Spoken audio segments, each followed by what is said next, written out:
Chuck E. Cheese. That's what I'm going to call it, even though the official name is Chuck E. Cheese's. Everybody calls it Chuck E. Cheese, so that's how I'm going to refer to it in this video. My daughter brought to my attention Shane Dawson's video discussing whether or not maybe Chuck E. Cheese pieces together leftover pieces of pizza to make a whole pizza. Everybody's seen it by now, but I couldn't find a video similar to this one. I thought for sure somebody would have done this by now, but I can't find anyone who's done this. So I'm going to analyze Shane's actual pizza from the video. As far as I can tell, this is the pizza that Shane Dawson got, the one that had him with his mouth hanging open and saying, "Oh my God," over and over, because it looks a little bit pieced together. But let's take a real look at this pizza and see what we can discover from this. Again, this is a copy from the video where they took a picture from straight above. At least one of the videos that I could find that was still online that is a copy of his video. So I'm assuming this is accurate. The picture's a little bit smaller, so I could work with it easier in my video editor. But other than that, I believe this is the pizza that Shane got that had them questioning whether maybe they pieced their pizzas together.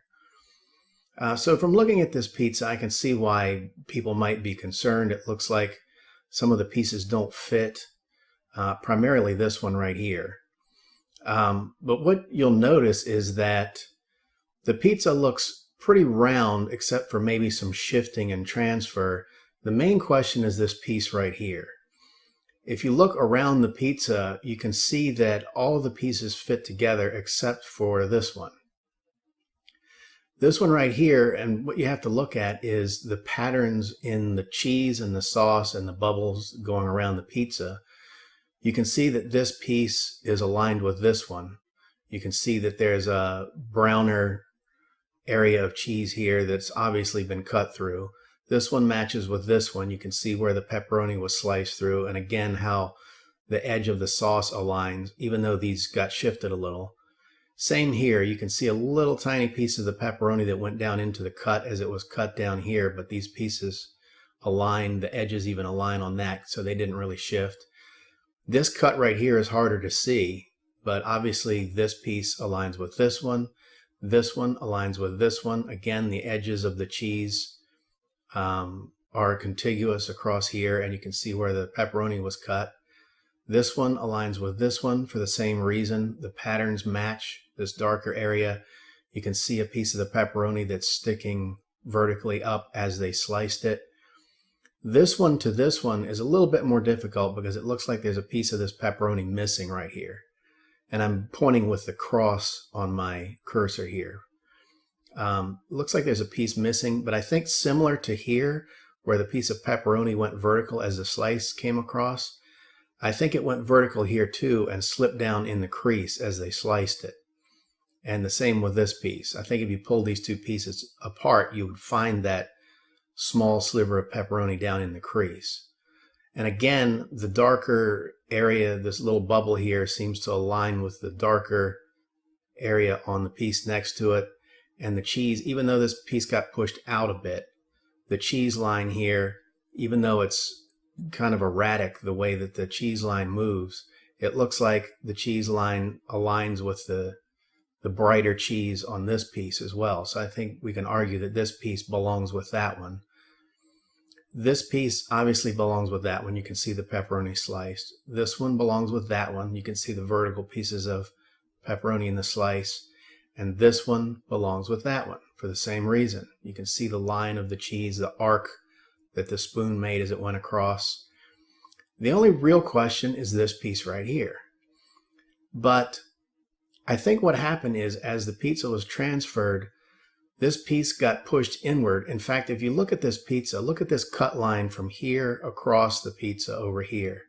This cut line, everything above that, looks like it was shifted to the right by about a quarter to a half an inch, depending on where you look on the pizza. But it's clear that the top half of the pizza got shifted to the right a bit.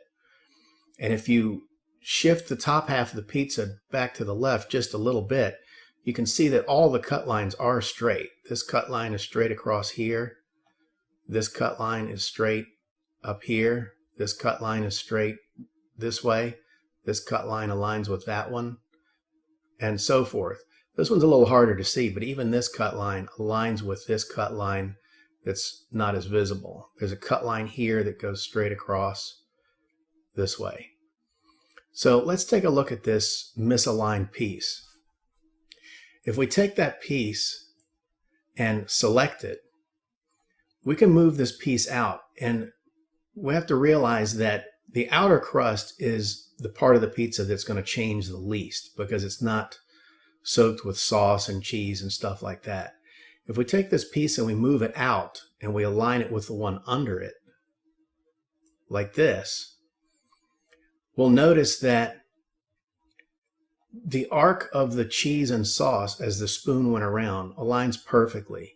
You can see this arc coming down here in the middle of my cursor, and it continues all the way around the pizza.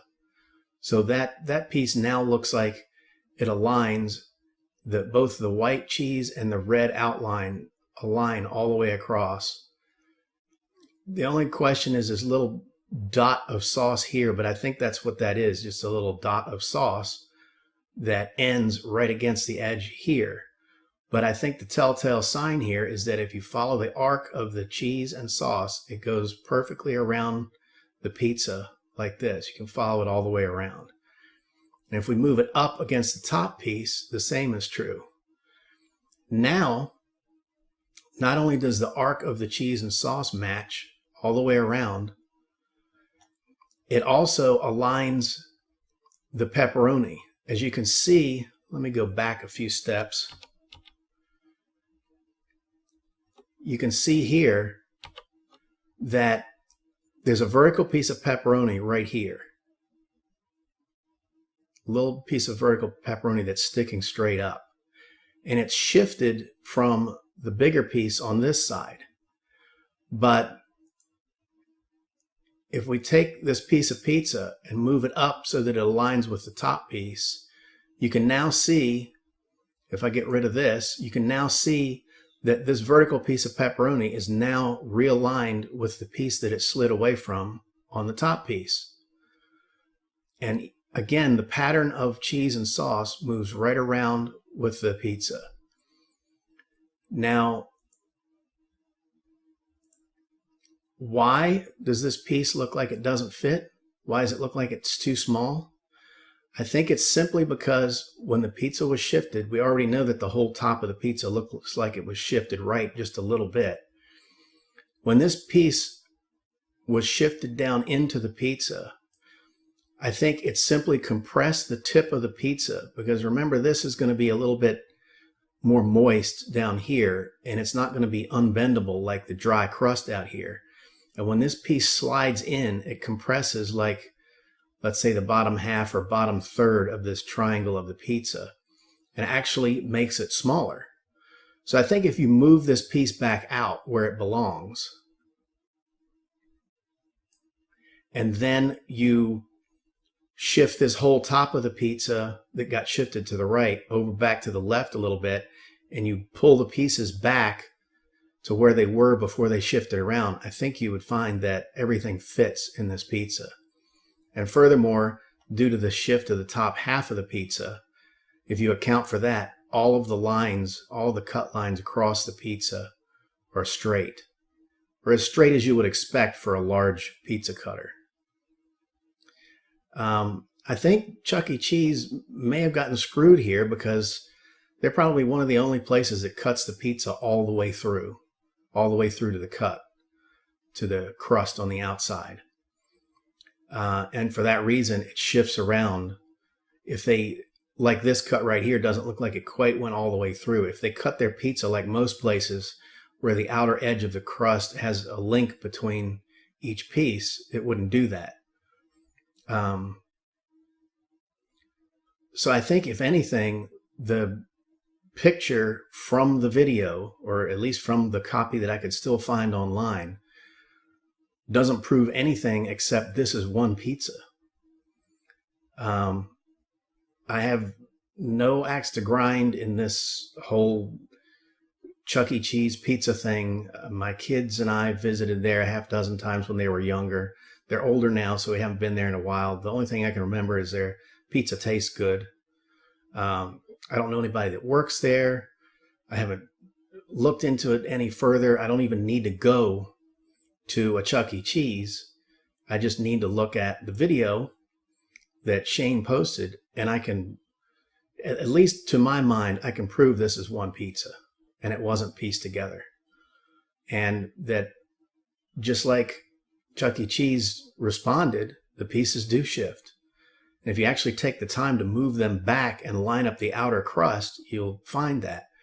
And I'm surprised nobody has taken like this piece that was misaligned and this one and fold the two so that they're back to back, and look at the inside edge of this crust where it was cut and the inside edge of that crust where it was cut. And I think you'll find that even the bubbles in the dough on the edges that you can't see from this, but if you put them back to back, you could see where they were cut. I think you would find even the bubbles align. So I just wanted to show this because I thought it was odd that nobody took the time to actually try to analyze what they were seeing here and move the pieces around to see if they actually could fit, and maybe they were shifted a little bit. I did see a video where somebody was claiming that they went to work for Chuck E. Cheese and they were fired because they were trying to take a video where they had discovered that they were piecing a pizza together. But I'm not sure how much credence I give to that video, because first of all, the person said that they were fired before the video could be made, so there is no video showing it happen. And unless that pizza was actually delivered to a customer's table, you have no proof anyway. If that was the case, if this person really did witness that, then for all we know, they were just putting slices of pizza together for somebody to take home. And if any of the workers decide that they want to take home leftover pizzas from people's tables, that's their choice. So unless that pizza actually went out to a customer and you got it on video, I don't consider that proof. But I thought I would show this because, if anything, I think Shane Dawson's video proves that even though they were surprised and thought that maybe there was a possibility that the pieced together thing could be happening, I think it just proves that it's not happening, or at least not to him in that video.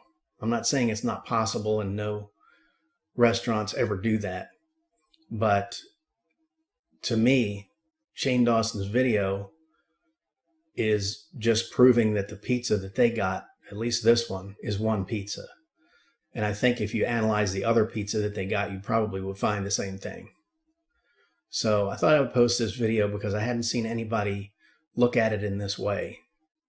So that's just my view on it.